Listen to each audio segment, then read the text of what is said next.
Hello, everybody, and welcome to a special episode of the Reggae Pop Culture Podcast.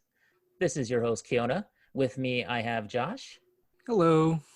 And today is a very special interview with one of our favorite people on the face of the planet. This is Amy Acker.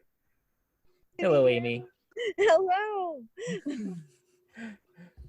All right. So, first off, what we wanted to start off with is we wanted to talk to you about the short film that you and your husband actually made, wrote and directed, called Outside, which is a very appropriate title for the film, as it is filmed during the quarantine, and it kind of is a tale of it's a horror tale basically of what would happen if you went outside Yes.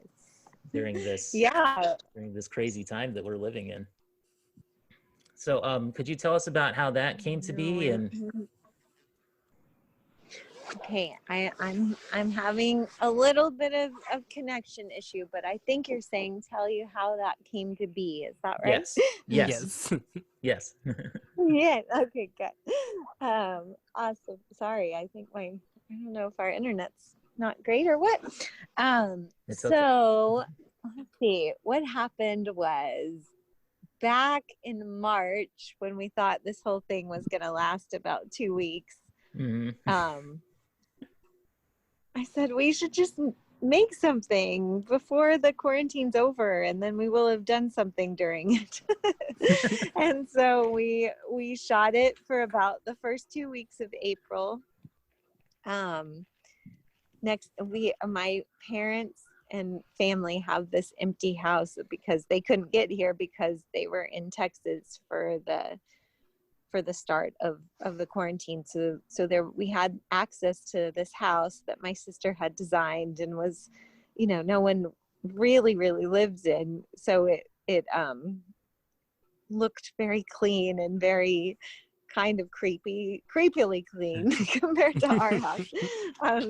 So that was sort of having access to that. And then James has a motorcycle that we always fight about, but I was like, well, that'll be good in the movie. So kind of just looking around and seeing what we had. And we have wanted to make something together, and we both are interested in directing, and this was a fun way for us to get to experiment without losing anyone's money. And so yeah, we just went for it and made a little short. It was a pretty great short for the resources that you guys had. I literally just finished it before we got on the call, and the one thing I was struck by is how you were able to get such a very isolating and almost voyeuristic kind of feel with the shots that you and your husband were able to do. It says that you wrote it. Oh, you're welcome. It said that you wrote it. So like when you were coming up with the basic idea of it, what were like some general inspirations that you had while you were developing the plot? Like, was it more as you were going along? Because I've been kind of doing the same thing in quarantine, just trying to come up with ideas here and there. But it's like, I'll just do this, I'll do that. But was it like that, or was it more, all right, I know what I'm gonna do? This I know what you're talking about, and I'm doing the other way with a lot of things too, where I'm just trying to figure out what is the story I want to tell. For this in particular, I think like 2 days before, I had been talking to my friend Emma, and she had been telling me how she kept doing that Maria Kondo organizational stuff to her house, and she's like, I've already done these drawers 3 times, I just keep cleaning, I just don't know what else to do, so I'm cleaning all the time. Sadly, I didn't have that problem. Our house is not clean. No, but that sort of got me thinking, and then I liked the idea of so everybody, and I mean, James is still a little bit even now, but was so obsessed with the news and watching the news. So I kind of had these things that were just very present in my mind. And I woke up one morning really early, like at 5 o'clock, and I just wrote an outline for what the short ended up being. And so finally, when James woke up at 7:30 or whatever, I was like, will you read this? Can we make this? So it all happened within about a period of about 2 hours. Hey. And it's got to be something that's tough to film as well. Like you guys were filming like an action sequence as well within that house, and just filming with like an iPhone and trying to make sure that you get the shots in and everything. Like I could totally see it, but it was really well done. And even that sequence was really frenetic and like fast paced and everything. And I was so cheering you on. I was like, get out of there, Roots, get out of there. Cause it reminded me of Root, you know? It was just so cool. I definitely borrowed some Root elements. I really liked. There was a scene in Person of Interest where I had hacked through something, and I remembered them setting up a shot with the camera through the hole, and I was like, oh, that would be cool, something like that. So we definitely stole stuff from past experiences. I think I just watched that episode. Literally, just watched it. Like right before we came on, because I think that was If Then Else, because like it's the shot of you with the axe and you're about it actually might have been If Then Else. Yeah. And that episode is just amazing because you have that episode now that I'm Yeah, and you had that sequence where you guys were just saying literally what you would say in that situation. So like Root was saying to Shaw, she was like overt come on or something. And she was like, overly affectionate greeting. Shaw's was like, greeting. Oh man, that is such a great episode. That was I such love a fun that episode. I love that one. Everybody was on their A game for that. It was amazing. I'm really struck with just how good it was. And you said that you and your husband were really interested in. What are we doing? Shoot this song? That's fun. One thing that really struck me is just like how good it all came out. And you said that you and your husband were very interested in getting into directing. So is that, do you see that like kind of becoming like a thing you're going to be pursuing, like once society started like goes back to normal and we got everything more or less manageable enough to start doing a lot more work?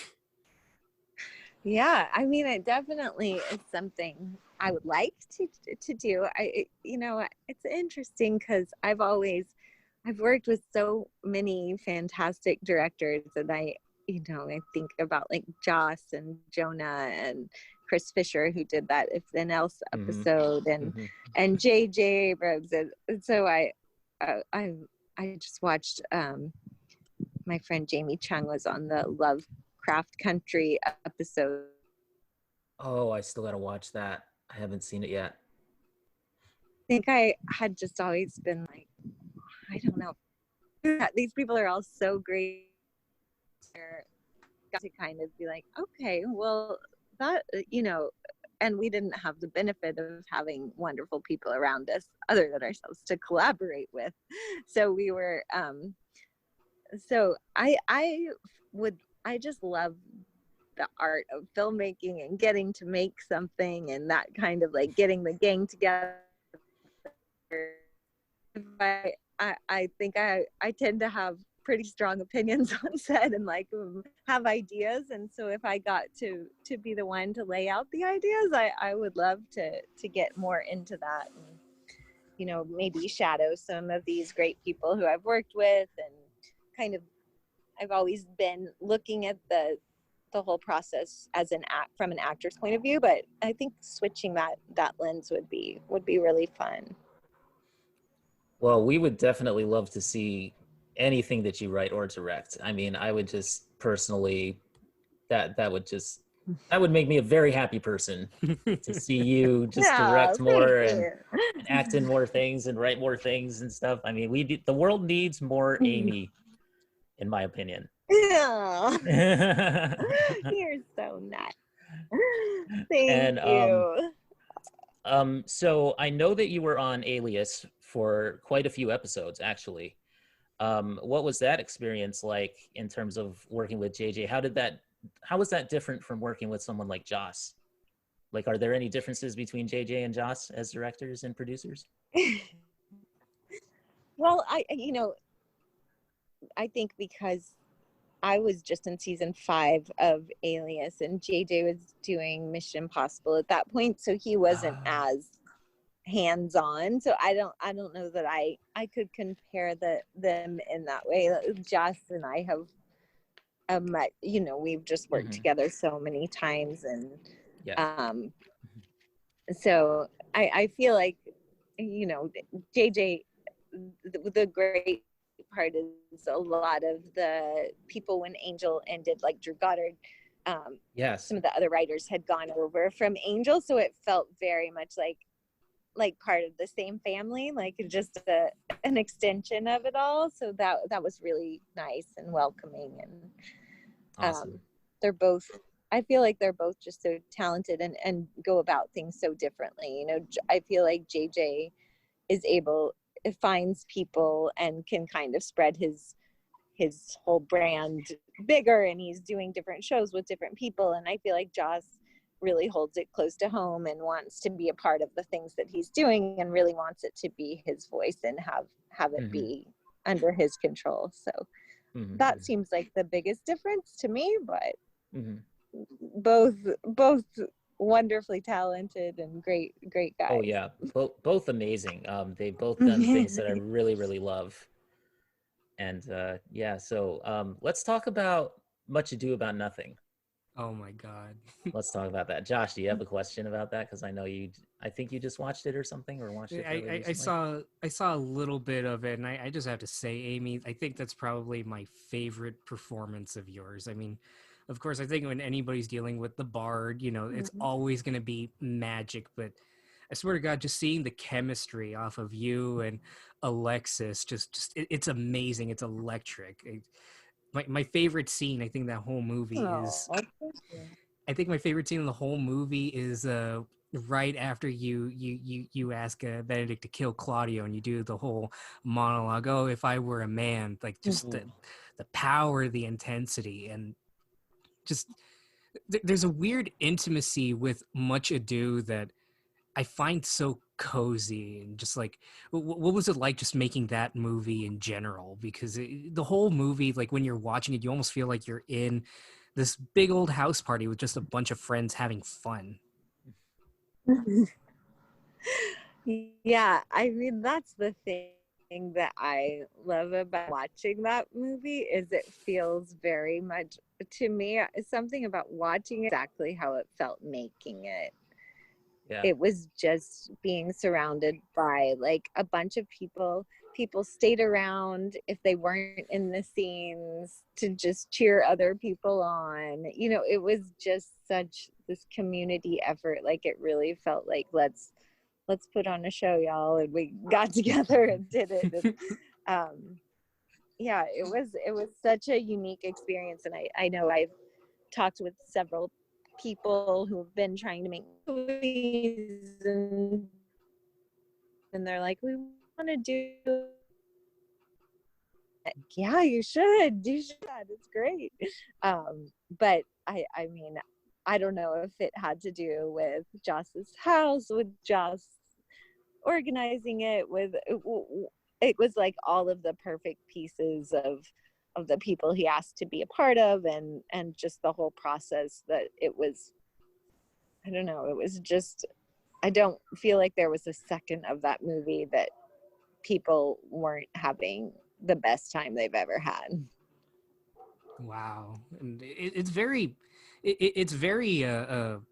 hard material too, like just in general, like just everything that you have to display just with the characters' relationships and everything. And because it's a very distinct language with Shakespeare, when it comes to just getting in character in general, like what would you say is your process with that? Like how do you approach like going into the nuances and everything of the character? Is it something that you usually talk over, or you kind of like you sit with it for a little bit and you kind of form the idea? Yeah, I think a wide range of different ways of going about it when talking about like Illyria. And that, I mean, for Fred, I went in from an audition and sort of was like, I knew she was this, and the audition initially, Fred was like a librarian from Texas. And so I just kind of went for Fred. I just went with my gut, and having had been a Buffy fan previous, I was like, well, I know, the general, like, I know what character I would want to fit into this kind of Joss Whedon world. And then getting to change to be the Illyria character, that was a whole different process, where Joss was writing scenes and giving them to me months out from when we were going to do the Illyria episode, the Hole in the World episode. And he had Alexis and I come over, and we were experimenting with movement, and it was just much more of like the slowly developed character that is not something you usually get the chance to do. I mean, usually, you get an appointment for an audition and they need it there by 10 o'clock the next morning or something. It's like a lot of times the initial part of getting the job is make a character right this second. And so that was a real privilege to get to do it that other way. So one of the things that going back to Much Ado really quick, one of the things that I really like between you and Alexis Denisoff is the fact that anytime you guys are together, it just seems to bring almost this goofy sort of side of him out, which just makes me laugh entirely, because like there's that scene where Beatrice comes up to Benedict and he's trying to impress her, and so he's doing like all these calisthenics and stuff and trying to show off how in shape he is. And that scene in particular just drove me crazy. Like I was laughing so hard because he's so good at that, and you're so good at just staring at him like, what is wrong with you? And I just love that scene. I love it so much. And it reminded me of the deleted scene. It reminded me of the deleted scene from Waiting in the Wings from Angel, where you were actually the ballet dancer, and he was dreaming that. He was like daydreaming it. Wes was daydreaming it. And then all of a sudden he comes on there and just starts like, you're doing such a great job. And then he comes in and completely just is a complete and utter, like he just pratfalls and everything. It was amazing. Yes. And they didn't even put the take when he came out wearing a red G-string on oh top my of god it. Oh my that was Alexis's. That was his own special edition. So I wish that was on the DVD or something. Oh my goodness, that would have been hilarious. I know. I just think he is so funny. Like watching him in How I Met Your Mother, and he's just he's such a great character actor that, he is this handsome, debonair, intelligent, great. He could be a leading man, but when he gets to be goofy, it just makes me smile so much. I love it. Oh yeah. He could play. I personally think he would have made a really good James Bond myself. Like he could have totally played it. Yeah. But at the same time, it would have just been, you would wait for the other shoe to drop and just him to do a pratfall or something, because he's so good at that as well. He's good at both, it's, and I love the interplay between you and him as well. Especially as Wes and Fred, and I was rooting for that the entire time I watched Angel. I came to Angel after it had aired, so I was a little late coming into it, but when I saw that, I was like, oh my gosh, and Gunn and Fred were actually a really cute couple too. Like there was a definite chemistry there as well. Like I did enjoy that, but to me it was like Wes and Fred all the way, like even though I did like Gunn and Fred, but so when we get to Much Ado, it's just like Wes and Fred finally get their happy ending. To me, it almost felt like that. Just picking up years later. Yeah. So many people said, and it wasn't. We didn't even clock that at all until Really. Until someone told us later. We were like, "Oh yeah, that's right."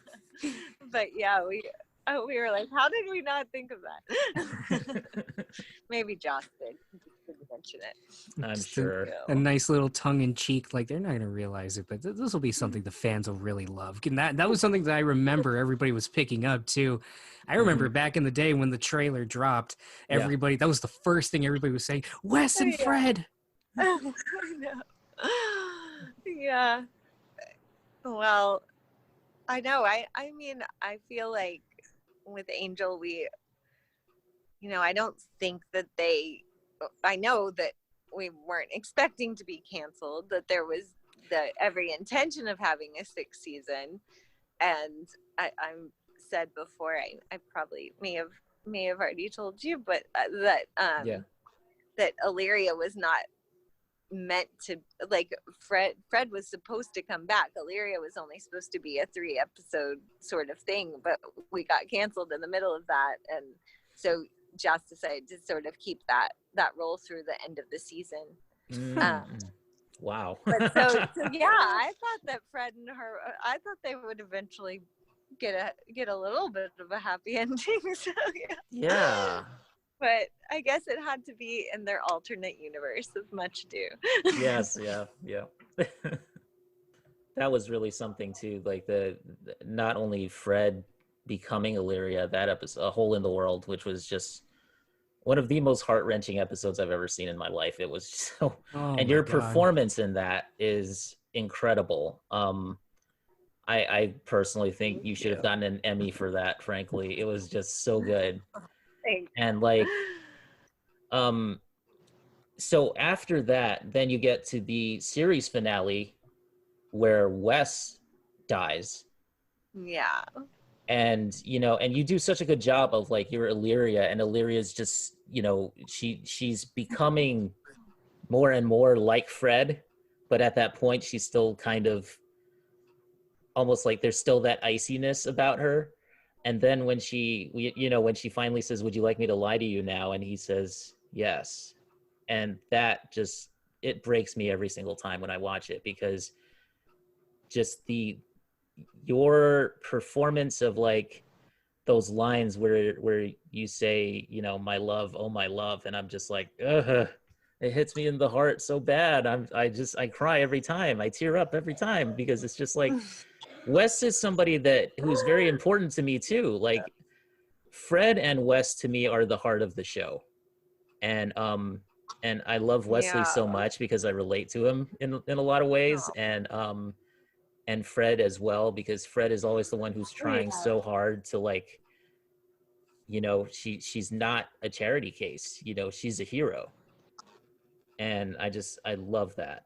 So I just want to say kudos to you and to Alexis, because that was just incredible performances all around. And then you get to finally punch that guy's head off, when Illyria just turns and that guy makes a mocking remark about Wes dying. and you just punches his head right off, and I'm just like, yes, that is the ending he deserved. So such a good episode. Anyway, I can't say a question. It's just so good. I think that's one of my was that like, I think that's one of my favorite scenes I've ever gotten to do, and it was made even more special because I think it may have been, other than the actual last scene of the show, which I think was the last scene we shot, or I did anyway, that was the last scene that I had with Alexis, and it felt like, I just felt like not only the Fred and Wesley bond, but just I was like so devastated not to be able to get to act with Alexis anymore. And Joss came in, even though he wasn't directing that episode, he came in and directed that scene, and it was just like, oh, I still, It's kind of what I was saying about Much Ado, like that, just the feeling of that scene of Wes dying. That was the feeling of the room, like, oh, this is so awful, it's too soon, and we should be doing more of this, and we all love it, and we want to make it. And so it was a hard day, but that has stuck with me as being one of my favorite scenes I've ever gotten to do. So, Josh, did you have a question about Angel? Because I have one that I really want to ask Amy before we move on here.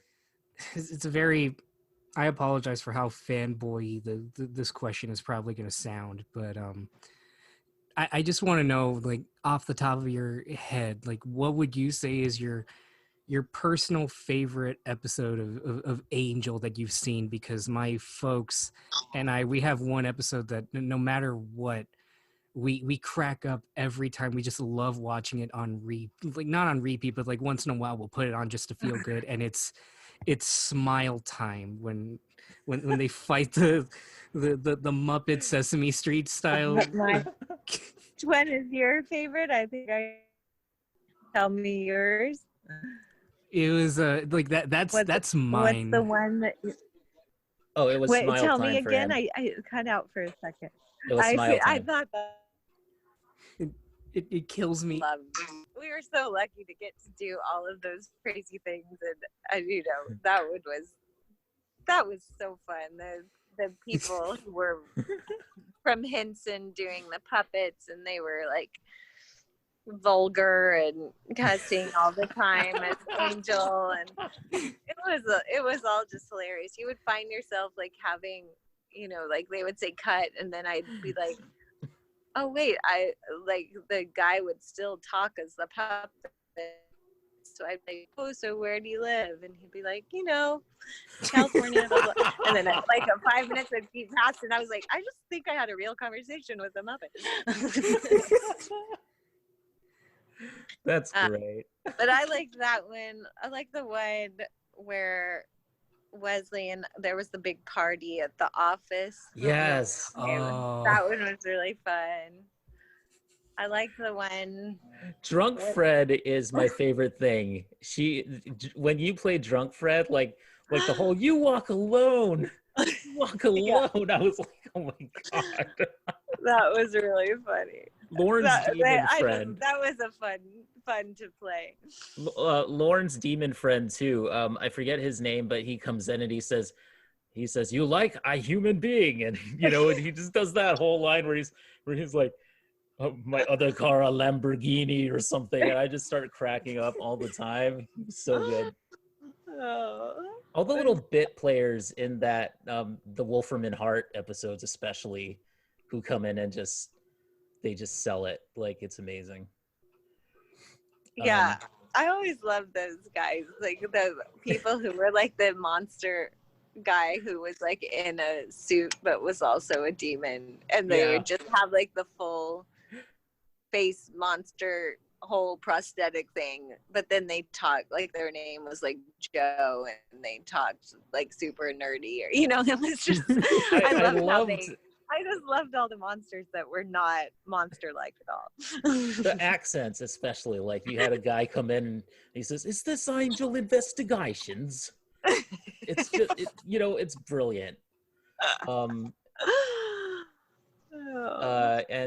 So what I wanted to ask you about, and I hope this isn't too sad to talk about, but I wanted to ask you about working with Andy Hallett as Lauren, and because I love the Lauren and Fred friendship. Just the way, he called her Freddles.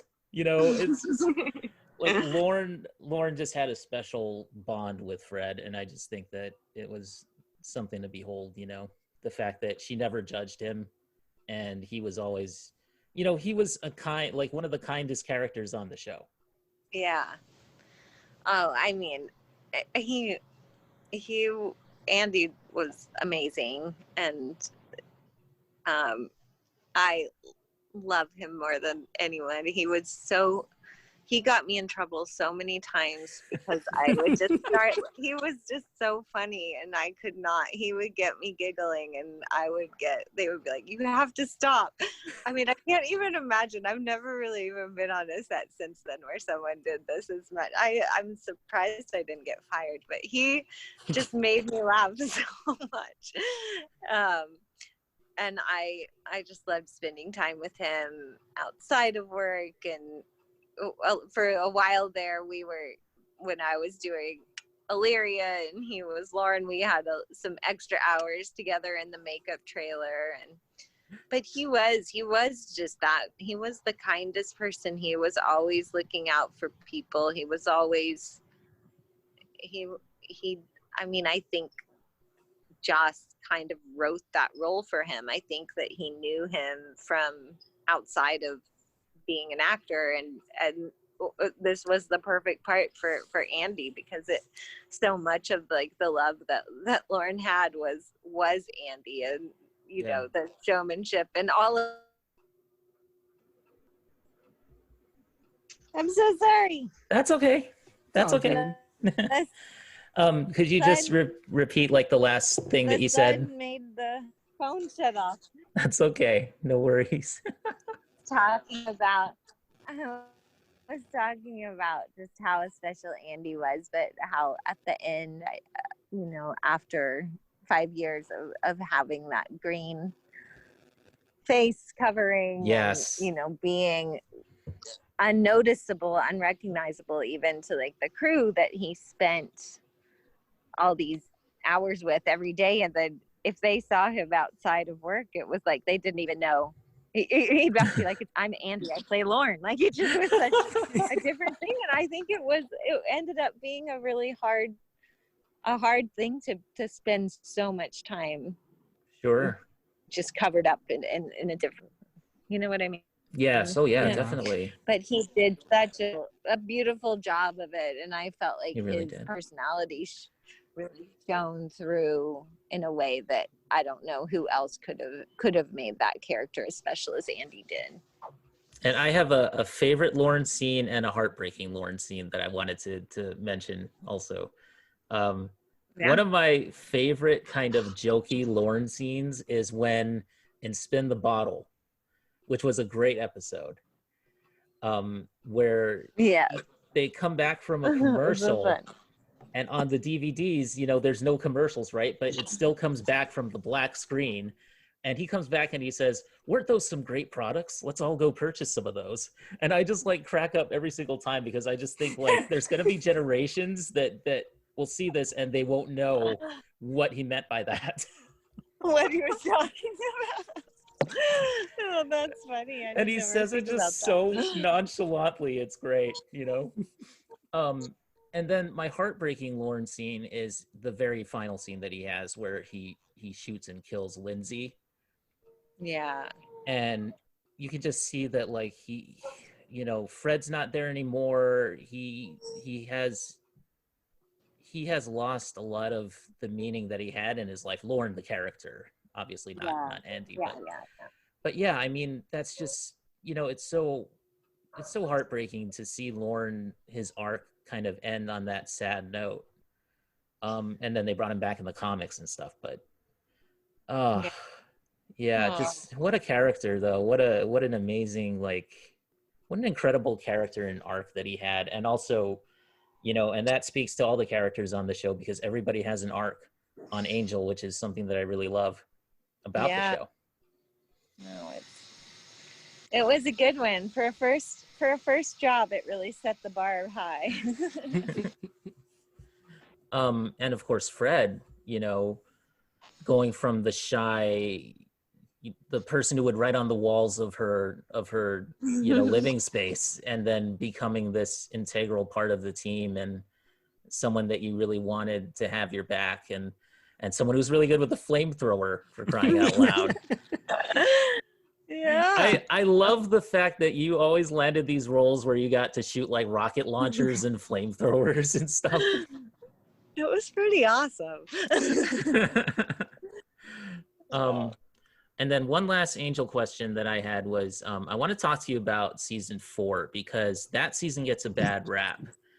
And I think that there are some elements in it that I kind of was like, oh, I don't know that, you know, I would have gone there myself as someone in the writer's room, but I think it worked out really well with the arrival of Jasmine.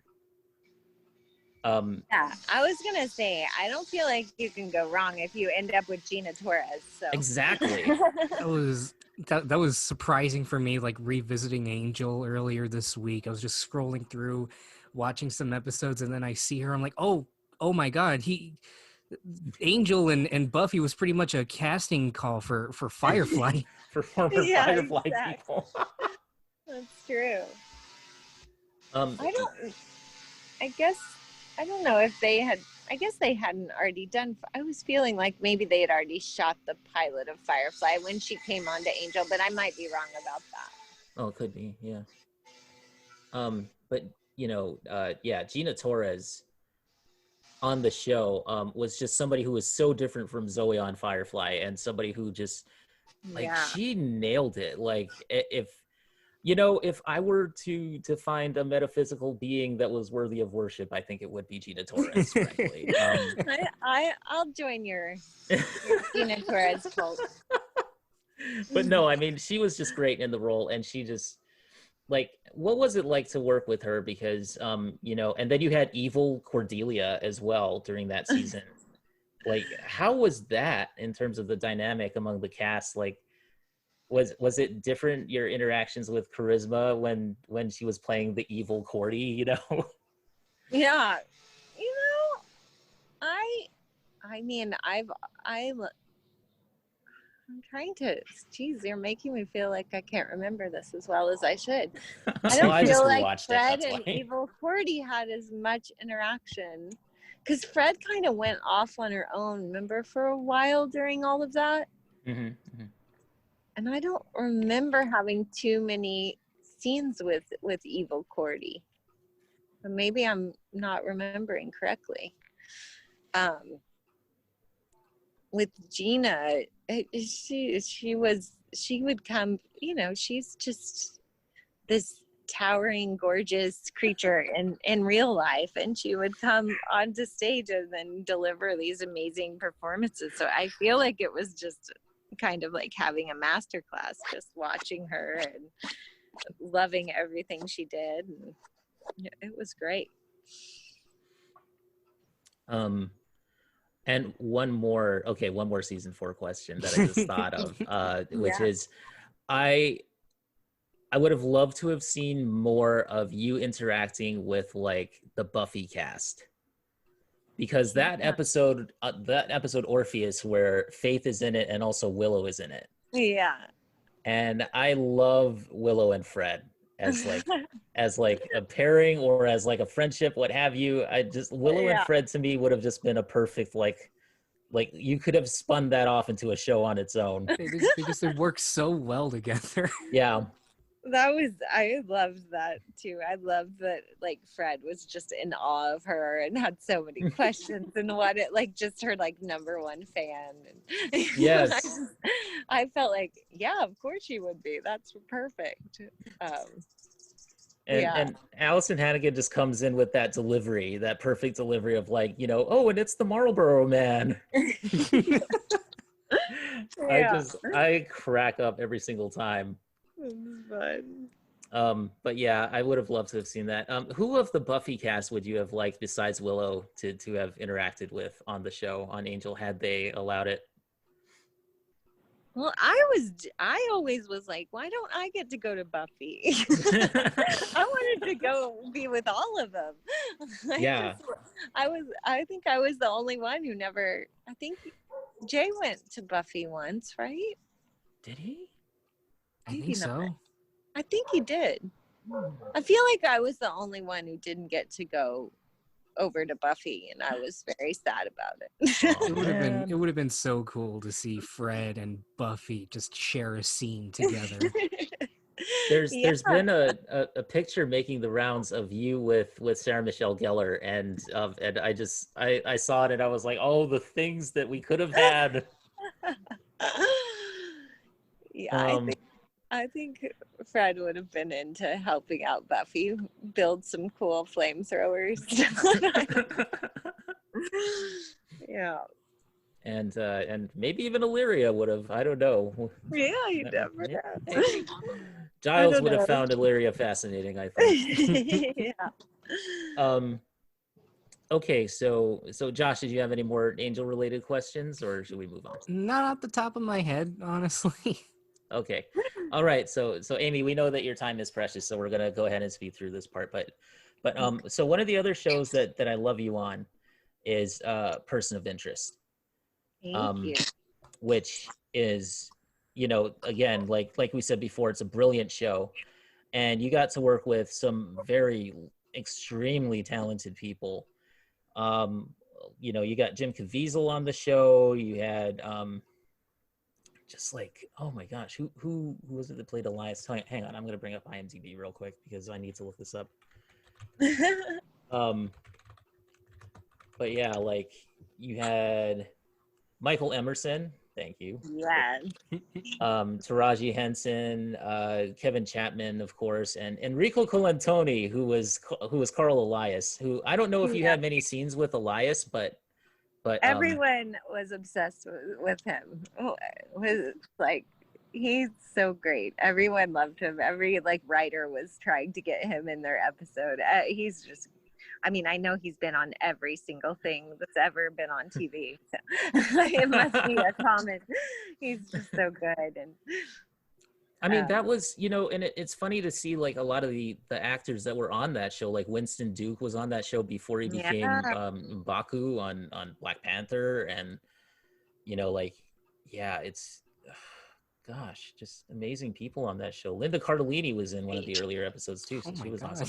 And of course, your husband was on that show. Yeah, and as it before me. Yeah, and as it turned out, he was one of the machine's assets. Like he was one of the guys who was working with the machine. I know. Which was cool. Was cool. That was so neat that they brought him back and had him be part of the group. Yeah. Oh gosh, who was the other? Leslie Odom.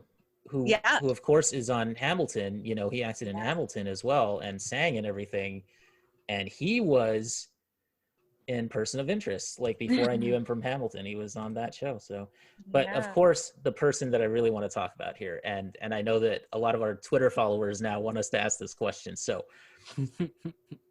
are we going to possibly see a Shoot spinoff? Oh, geez. I mean, I know that it would be super fun. I feel like Sarah's on a new show. She's always working and busy, and Jonah's doing Westworld and has 2 new shows that he's doing. So I mean, I'm on board. They have to find time to fit it into their schedules. We need to get Jonah on the show and just pelt him with questions about it and just be like, so when are you going to do the Shoot spinoff, Jonah? But yeah, there's literally people on Twitter today were asking me to ask you that question. So, well, maybe they just need to write it. I think we need to. I think we need to get a. We need to get a campaign going on Twitter. But yeah, so Sarah Shahi, who I had first seen in a show called Life, an NBC cop drama called Life, opposite Damian Lewis. And I think you two just had it from minute one. You had that unmistakable like it factor, and I think a lot of people picked up on that. And it's so interesting to see the dynamic between Root and Shaw just kind of evolve over time. Oh, yeah. I mean, I love Sarah. We did hit it off right from the beginning, and I mean, that's the first scene we shot together was the scene with the iron, and I don't know that they meant for it to be sexual, but it ended up apparently coming off that way, and so that was just like the catalyst for everything that happened after. There was just a lot of heat there, literally. But Sarah was incredible on the show, and and I love the fact that she and Reese could just do like a whisper off anytime. You know what I mean? Like they were just whispering constantly, and they just had that really cool like delivery and stuff. And I thought that they were, she was almost she was like the perfect female counterpart to Reese in that show. And you were kind of the perfect counterpart to Michael Emerson, to Finch, because, as serious as he was, and as sort of dry he, in terms of his sense of humor, he was like, you were the one who like enjoyed everything that you were doing, including shooting people. So like, I mean, like Root was, I mean, not you obviously, but Root. But like, that's the thing that I kind of really sort of just captured my imagination about the character, was the fact that she was just so happy. Like she was a happy-go-lucky assassin. Was. That was all Jonah and Greg the first episode when I was in the car, and I was like kind of doing it more like so that was how Root became the happy killer. Okay, so I understand that you have to go very soon, so no problem. But thank you for coming on the show with us, Amy, and this was a pleasure. Thank you guys. And I hope that maybe someday, if your schedule permits, maybe we can do this again sometime and talk about more the other shows as well that you've been involved with. I got to throw this in real quick at the last minute, which is Lord of Catan is one of my favorite things that you've done as well. I backed that on Kickstarter. That was really fun. That was fun. Too. Yeah, Fran is great. All right, well, thank you guys. It was really nice talking to you, and I'm totally, we'll do it again another time. Okay, sounds good. Sounds good. Oh my God. All right. Thank you so much, Amy. Great day. All right. We love you. We love your family. Welcome. Take care and be safe. Okay. Bye. Thank you. You too. Bye. All right. So, Josh, let's do a little outro here. So, how did you think that went? I felt really nervous.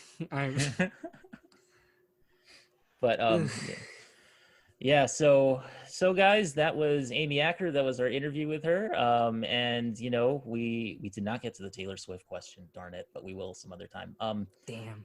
But I just want to say thank you to everybody for listening, and thank you, Josh, for coming on with us. And we'll try to once again ensnare Amy and get her onto another RPC podcast in the future. So anyway, guys, Josh, where can we find you online?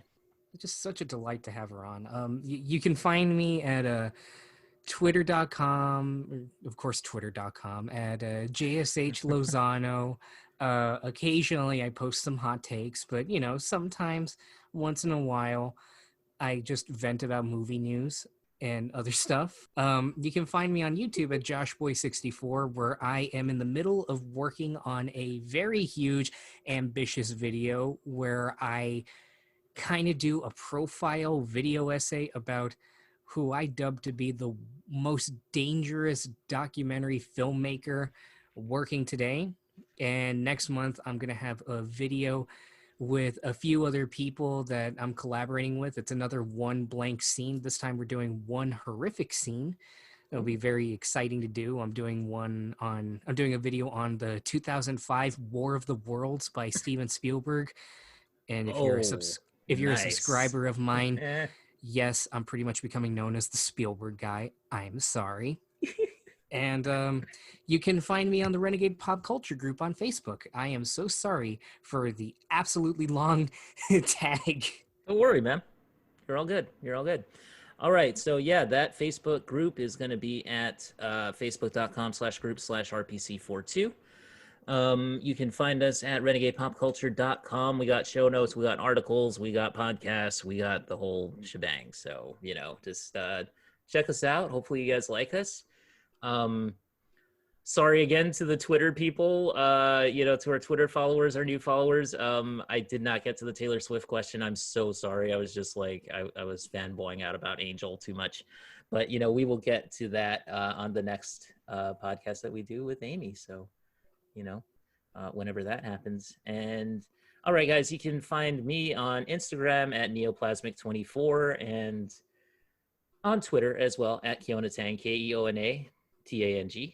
And our Renegade Pop Culture official Twitter is at RadPopCulture. So stay tuned for more stuff. We got Tuned Up coming up next. We also have an interview with Blake Harris, who wrote the Console Wars book, which is cool. And I have an interview coming up with a comic book writer. I'm right now, Kevin Joseph, I believe is his name. And we are going to talk about his comic book creation called Tart, which is a very interesting book. So, stay tuned for that. And thank you guys so much. And we will catch you all later. Peace. Bye.